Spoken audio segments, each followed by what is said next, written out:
Selamat pagi Bapak Ibu Saudara terkasih di dalam Tuhan Yesus Kristus. Pada kesempatan pagi hari ini kita bersyukur karena Tuhan memberikan kita kesempatan untuk bangun dan kita akan sama-sama mendengarkan kebenaran firman Tuhan sebelum kita memulai aktivitas kita. Mari kita berdoa terlebih dahulu. Terima kasih Tuhan untuk kasih setiamu di dalam kehidupan kami, dan kami pada saat ini bersyukur karena kami dapat bangun di pagi hari ini. Kami akan memulai aktivitas kami, namun kami akan memulainya bersama dengan Tuhan terlebih dahulu. Mari Tuhan, Engkau sendiri yang boleh dapat menerangi hati dan pikiran kami agar kami dapat mengerti kebenaran firman Tuhan. Terima kasih Tuhan, kami siap mendengarkan sabda-Mu. Dalam nama Tuhan Yesus kami berdoa. Amin.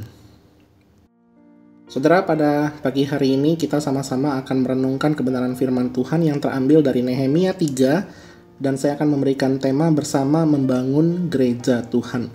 Namun saya hanya akan membaca ayat yang pertama saja dari Nehemia 3. Saya akan bacakan.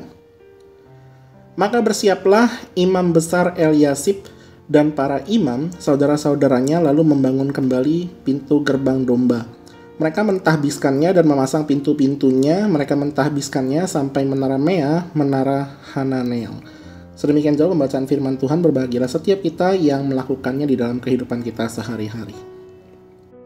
Saudara, jika kita berbicara soal membangun sebuah bangunan, maka di zaman sekarang membangun bangunan itu bukanlah sesuatu hal yang susah. Tetapi ada banyak kemudahan yang disediakan di zaman sekarang ini. Misalnya saja kita bisa memakai tukang, memakai alat-alat yang berat. Bahkan kalau misalnya kita melihat di luar negeri, misalnya di China ataupun di Amerika, itu ada juga yang menyediakan jasa rumah yang sudah jadi. Jadi seperti Lego gitu, tinggal disusun-susun, lalu kemudian menjadi rumah.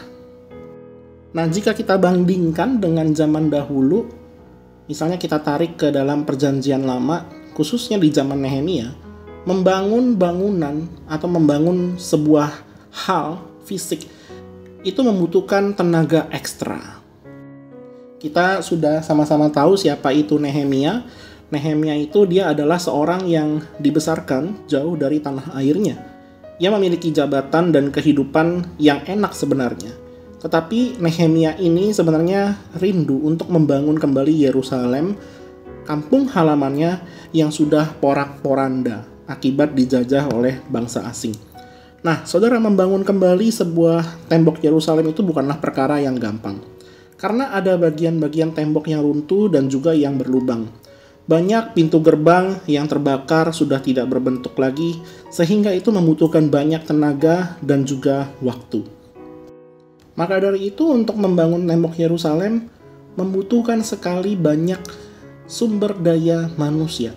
Pembangunan kembali tembok Yerusalem itu melibatkan semua kalangan, melibatkan semua golongan, mulai dari umat Allah, bupati, para imam, hingga para pedagang. Mereka semua bersemangat untuk membangun kembali tembok Yerusalem. Nehemia itu yang menjadi penggeraknya. Dia yang adalah seorang bupati menyerukan agar membangun kembali tembok Yerusalem. Eliasib, imam besar, dan juga para imam turut membangun kembali pintu gerbang domba. Itu di ayat pertama kalau misalnya kita baca. Mereka dan juga rakyat ada di dalam kelompok-kelompok untuk bekerja sesuai dengan bagian pekerjaan mereka masing-masing. Tetapi yang mengherankannya adalah tugas yang seberat ini seharusnya itu dikerjakan oleh para tukang. Karena ya para tukang pasti lebih ahli, mereka tahu misalnya campuran semennya seberapa dan sebagainya. Mereka memiliki teknik yang lebih tinggi dibandingkan orang yang bukan di bidangnya untuk membangun bangunan.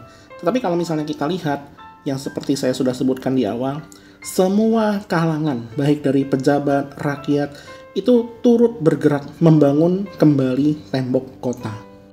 Baik mereka punya skill atau tidak, yang penting satu hal itu terwujud. Mereka bisa membangun kembali tembok Yerusalem karena mereka memiliki semangat di dalam hatinya. Nah, bagian ini sebenarnya memberi kita teladan bahwa kesadaran secara pribadi itu merupakan kunci dari kebersamaan untuk dapat membangun pekerjaan Tuhan. Nah, artinya kita harus mulai dari kesadaran diri terlebih dahulu. Apakah kita mau sebenarnya untuk berpartisipasi di dalam membangun pekerjaan Allah, ladang Allah yang Tuhan percayakan di tempat kita masing-masing? Kita perlu terus menumbuhkan kesadaran itu karena Tuhan sudah menempatkan kita di tempat yang Tuhan percayakan kepada kita. Dengan satu tujuan, yaitu agar kita dapat bekerja dan berkarya bagi Tuhan. Untuk itu marilah kita terlibat di dalam berbagai pekerjaan Tuhan yang ada di gereja kita. Apakah kita sudah melayani Tuhan ataukah kita biasanya itu hanya sebagai penonton biasa-biasa saja?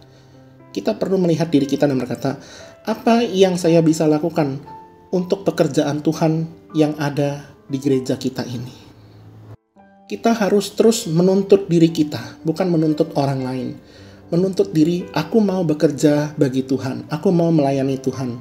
Bukan menuntut orang lain, kita harus berubah ini, berubah itu, tetapi kita sendiri tidak mau untuk berubah, tidak mau bergerak untuk melayani Tuhan.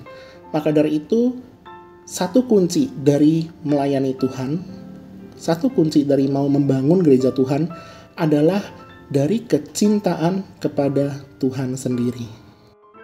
Jika masing-masing orang memiliki kesadaran bahwa dirinya mencintai Tuhan, maka tanpa disuruh pun ia akan langsung untuk bekerja untuk memuliakan Tuhan di gereja yang Tuhan tempatkan di kota Semarang ini, yaitu di GKI Stadion.